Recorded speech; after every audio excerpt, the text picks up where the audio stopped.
Welcome to episode 2 of the creative journey. So, today we are going to talk about the fundamentals of Adobe Photoshop, and then I am going to delve more into the essential tools you need to know as a beginner or as someone who is starting off in Adobe Photoshop. So, let's open the software now. So, when you open Adobe Photoshop for the first time, you are going to see a welcome page. I've already worked on a number of designs, so these are the designs I've been working on for some time in Photoshop. But since it's your first time opening Photoshop, you will not see these, okay? And then I am using the 2022 version, so there is a welcome page. But if you are using the CS6 version, you are not going to see this. You are only going to be greeted with a new document page. Okay, so let me give you this instance. When you're going to buy an exercise book from the bookshop, you need to tell the person that you are buying this kind of exercise book. It's either you are buying A1, A3, or any other kind of book that you want to buy. Or if you want to buy a notebook, a full scrapbook, you need to make it known to the bookshop owner. So in Photoshop, it's the same way. You need to tell Photoshop the kind of size that you need, the kind of document you want to create. First of all, I want us to type the name here. This is where you type the name of your project. So for the sake of this video, I'm going to name this document as tutorial.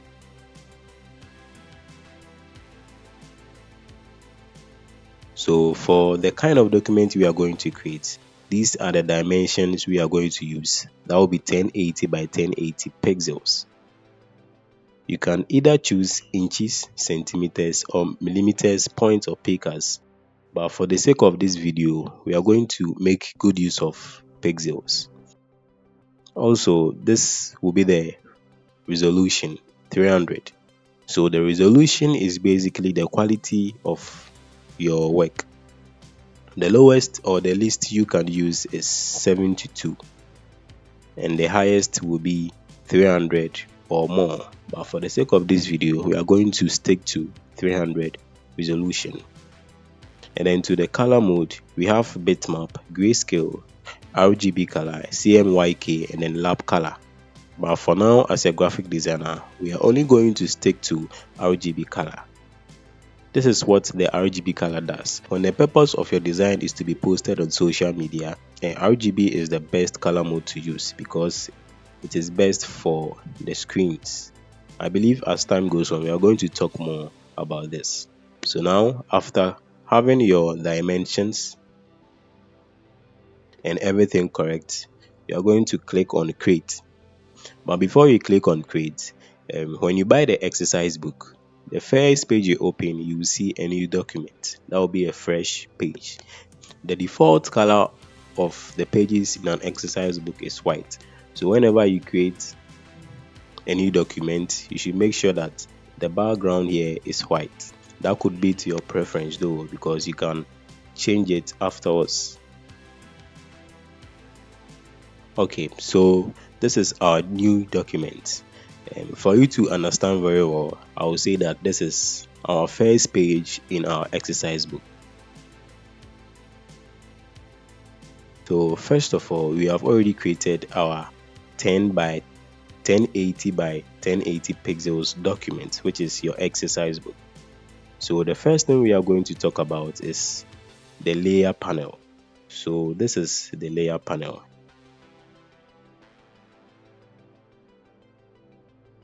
So if your Adobe Photoshop doesn't look like this, kindly go to Window and then you come to Workspace and then you select Essentials. That will be the default look of Adobe Photoshop. So I want us to stick to the Essentials for now. Okay, so as you can see, this is the layer panel. When you buy an exercise book for the first time, and then let's say you wrote an essay in the first page, you opened and then you continued in the second page, and then you finished up in the third page. These three pages are known as the layers in Adobe Photoshop. So for example, I want us to create a background. So to be able to create this background or the first layer, you just move your mouse pointer to this tool. This is called the adjustment layer, as you can see. So click on it. When you click on it, you see a number of um, details. So we are going to stick to the first and the second one for now. That will be the solid color and the gradient. So now I want us to create a solid color. So click on the solid color. When you click on the solid color, the color picker box appears. So this is where you select the color you want. You can either continue with the default color, which is white, or choose any other color. So this is what we call the solid color. So the solid color simply means one color. Afterwards, you click on OK. So as you can see in the layer panel, we just created a solid color here, and then you can see it in the layer panel. This one is the background, which is the default color in an exercise book. So now you have changed the color in an exercise book. So now we have given it a new color, which is the solid color.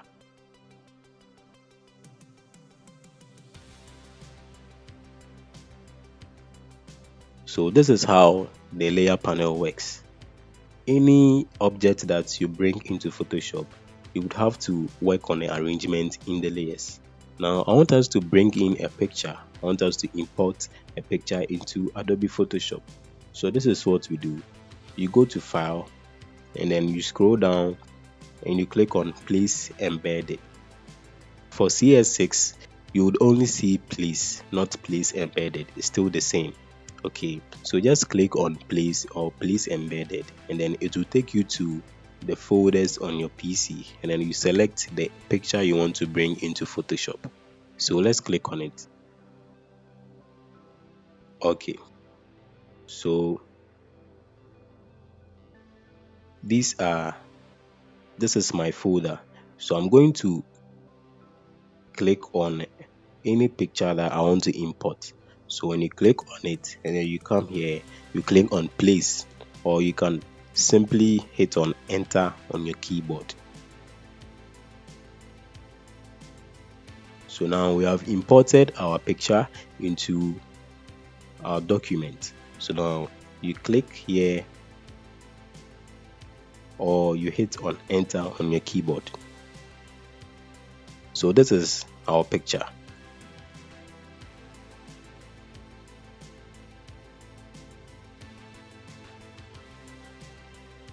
So here in the layer panel, this is where you can arrange all your details. Okay, now you can see that the picture is on top of all the layers.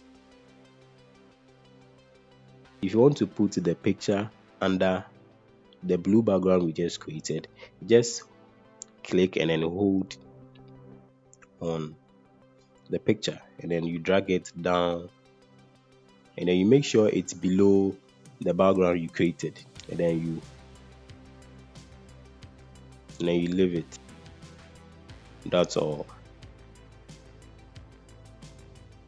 So let's take it back to where it was. So you click and then you hold on a picture, and then you move it upwards, then you leave it. Okay, so the next thing we are going to talk about is the move tool. We have already selected the move tool. Because of the move tool, we're able to move this picture around. Let me give you this instance. For example, when you wake up in the morning, the first thing you do is to move around. And it's either you move and then you pray, or you move and then do something. So that's the first thing you do when you open Adobe Photoshop. So you have to make sure that the move tool is already selected. Okay, now if you want to delete this picture, you simply hit on backspace on your keyboard. So this is how you can delete it.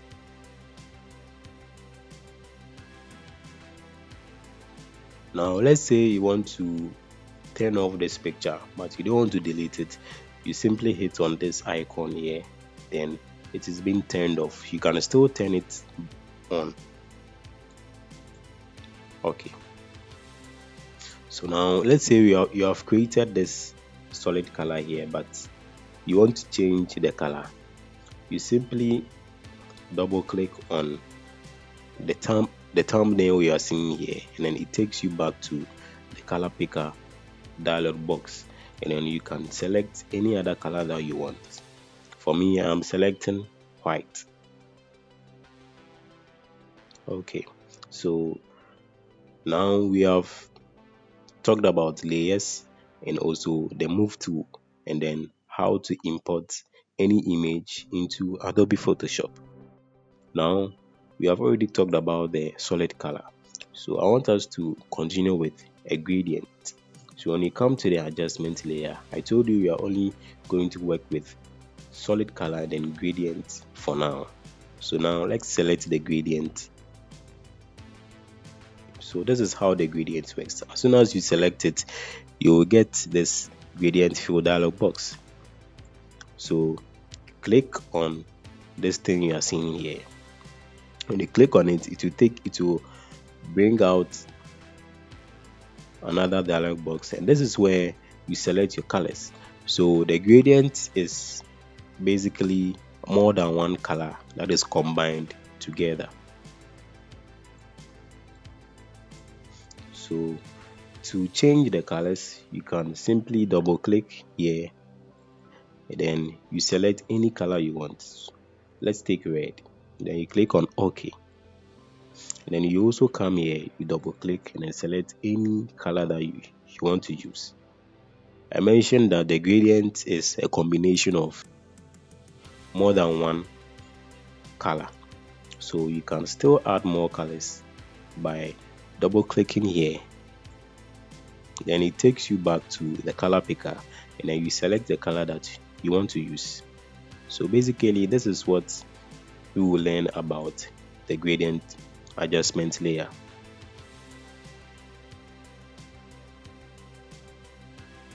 As time goes on, we will delve more deeper into it.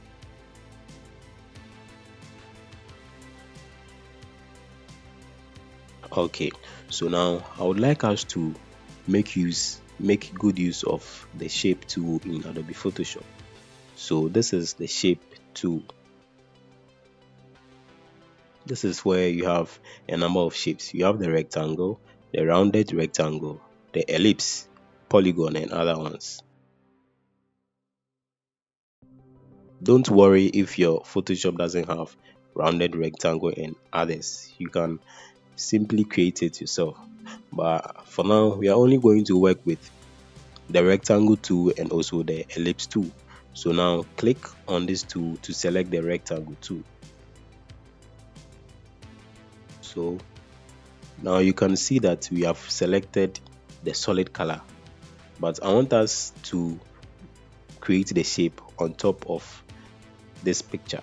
So you have to select the picture and then you create the rectangle. To be able to create the rectangle, you make sure that you click and hold, and then you drag, then you leave it. Now your rectangle is created. To be able to change the color of this rectangle, you double click on this small box here, and then it takes you to a color picker box, and then you select any color that you want.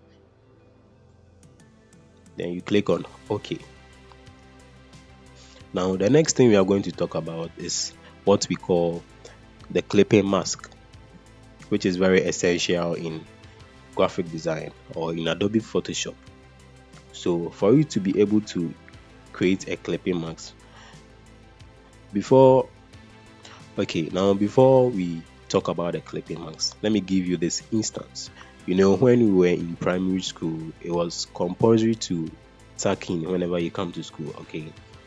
So when you tuck in your shirt, that is what we call the clipping mask. I will demonstrate it for you to see. So for you to be able to create a clipping mask, you need to right click on this rectangle. Let's say you want to clip the rectangle into this picture.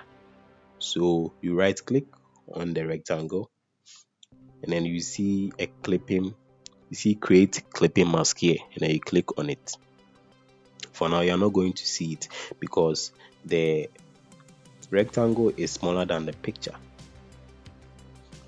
You get it? I gave you an instance that when we were in primary school, it was compulsory to tuck in our shirt. So when you put your shirt in your shorts, it means that you're not going to see the tip of the shirt. So now let me demonstrate it well for you. Let's bring the rectangle under the picture, and then you right click on the picture rather, and then you click on create clipping mask. You see, so this is what clipping mask does. Just like how you tuck in your shirt into your shorts or your trousers.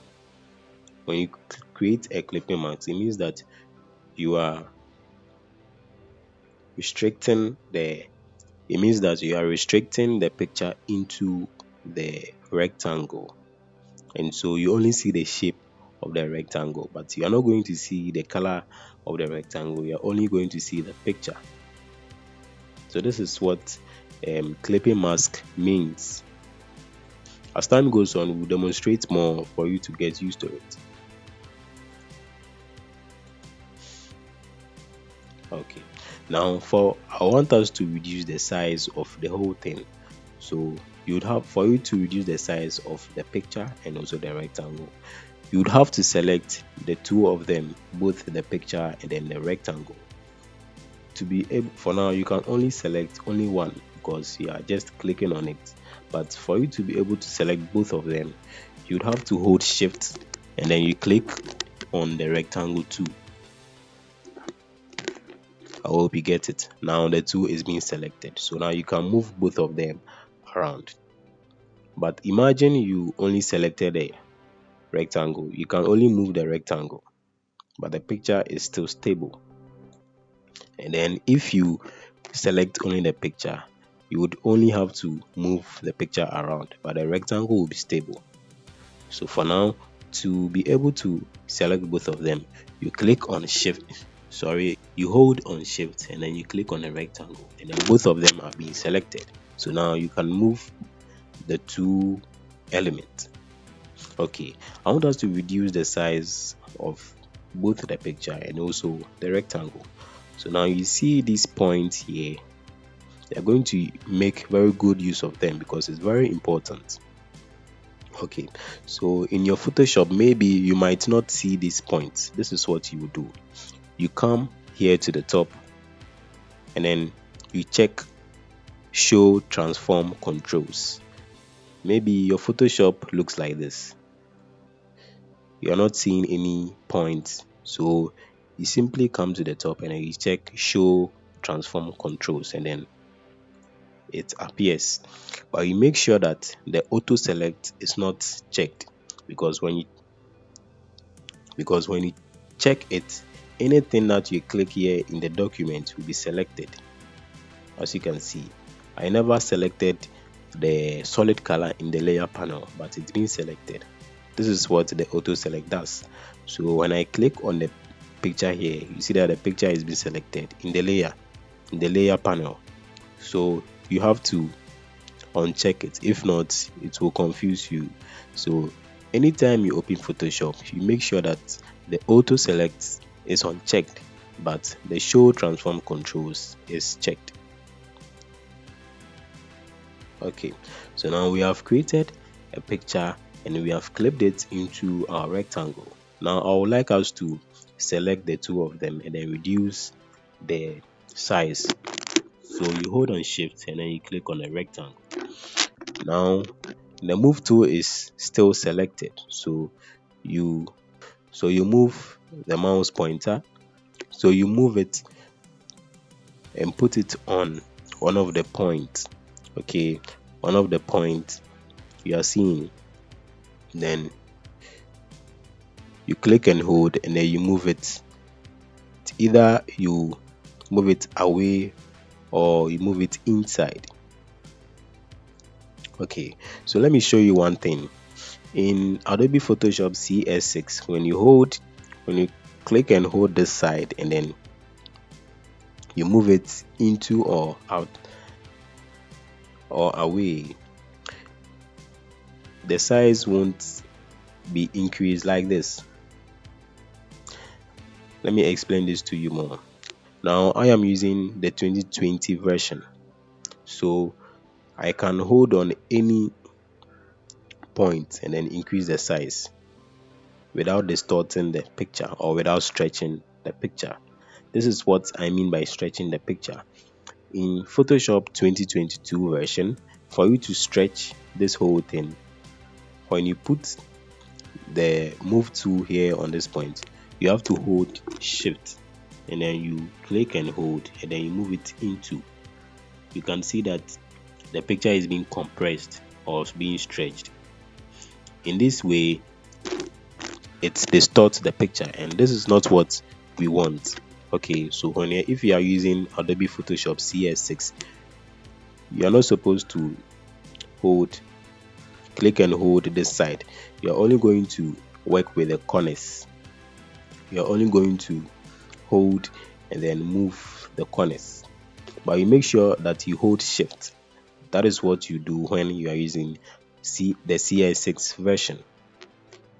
But when you are using the 2020 version and other higher versions, you are not going to hold shift. You are only going to hold any point. You are just going to hold any point and then move it inside or away. Okay, I believe that you understand this part. So this is how you can reduce the size or even increase the size.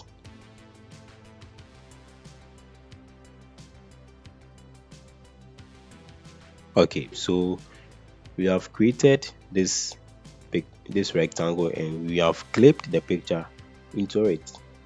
Now the next thing we are going to talk about, or we are going to make good use of, is the ellipse tool.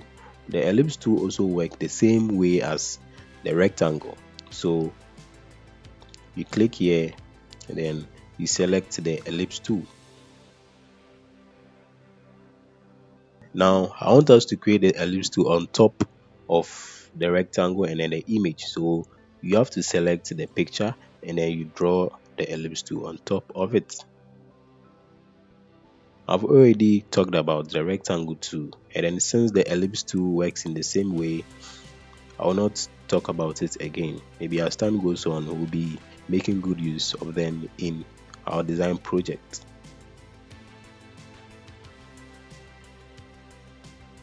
Okay, so now we have created the picture and we have clipped it into the rectangle. In some cases, you might have thousands of layers in this layer panel, but to make it look very simple, you have to group them. So now I want us to put this two in a group so that we reduce the number of layers we are seeing here. Now we can see 4 layers, but I want us to reduce it to 3 layers. So this is what you do. You select the layers that you want to group. So let's select the picture and the rectangle. So I told you, when you want to select 2 or more layers, you first of all hold on shift and then you click on the layer that you want to select. But now you want to select only 2, so you make sure that you selected the rectangle and then the picture. So to be able to put these two in a group, we have 2 ways. First of all, I will show you the shortcut and then I will show you the one that you can do manually. So the shortcut is Ctrl+G.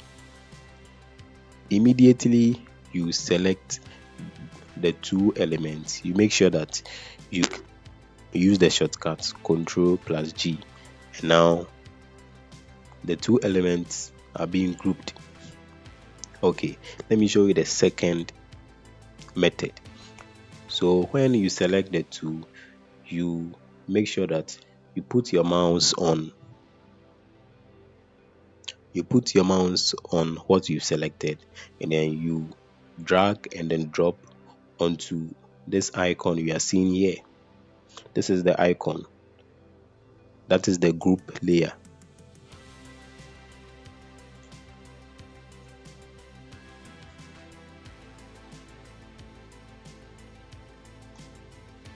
So as you can see below, create a new group. So when you drag and then drop it into the create a new group, you see that a new group is being created. Okay,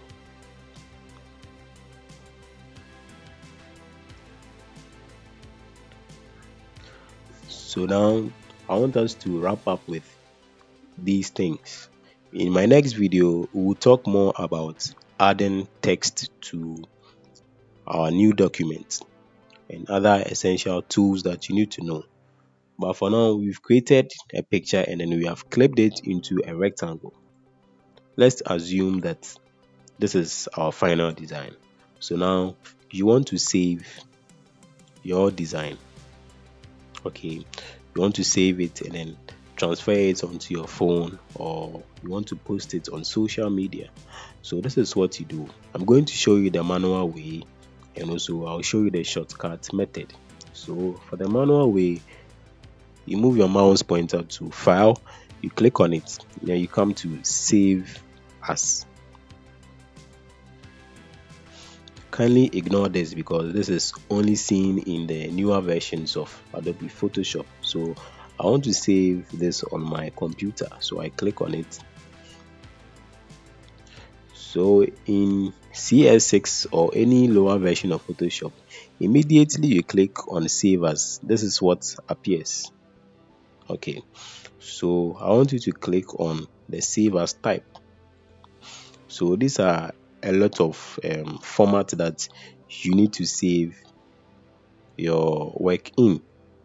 I'm only going to show you the PSD and also the JPEG. Okay, so the PSD is already selected. This is what the PSD means. For the PSD, when you save it, you can come back to it later, double click on it, and then it will open to where you left off.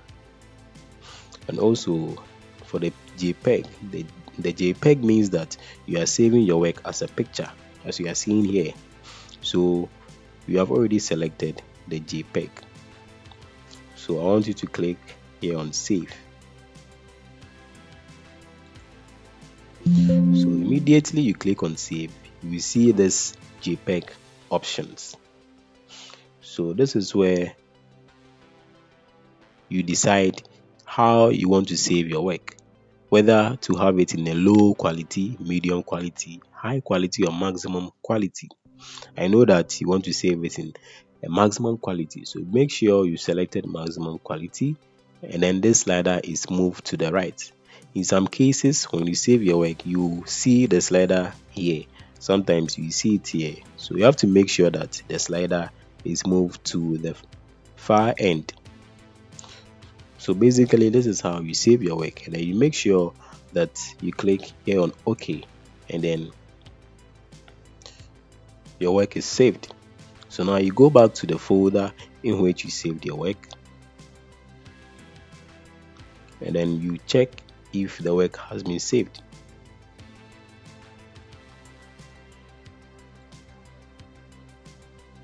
Okay, it has been saved, so you double click on it to check. Yes, so this is what we did. So with the dimensions that you chose earlier, that was what was saved. Now I mentioned to you that you can save your work in PSD. So the PSD means that you can double click on it later, and then it will take you to the where you left off in your design. So this is an example of a PSD. It contains a YouTube thumbnail that I was working on. So I'll double click on it, and then you see what happens here.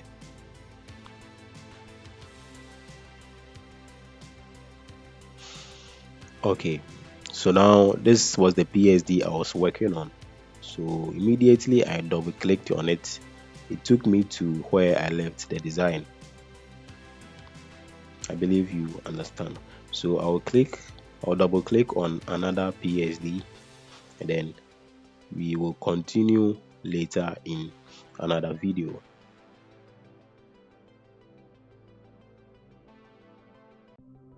So I just double clicked on a PSD I was working on. So this is my new YouTube banner. So when you check on my YouTube channel, you are going to see this design. As you can see, this is my picture right here.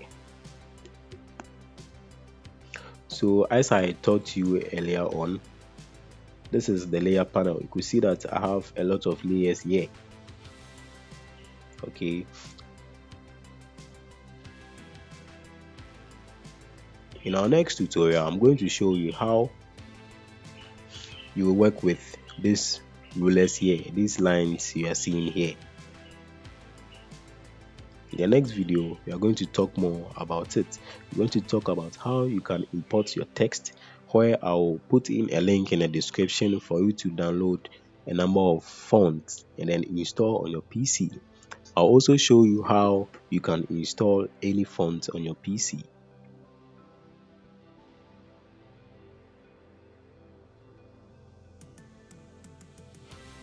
Okay, so thank you very much for watching this video. I'd like you to subscribe to the channel for more videos because I have a whole lot of stuffs to expose to you.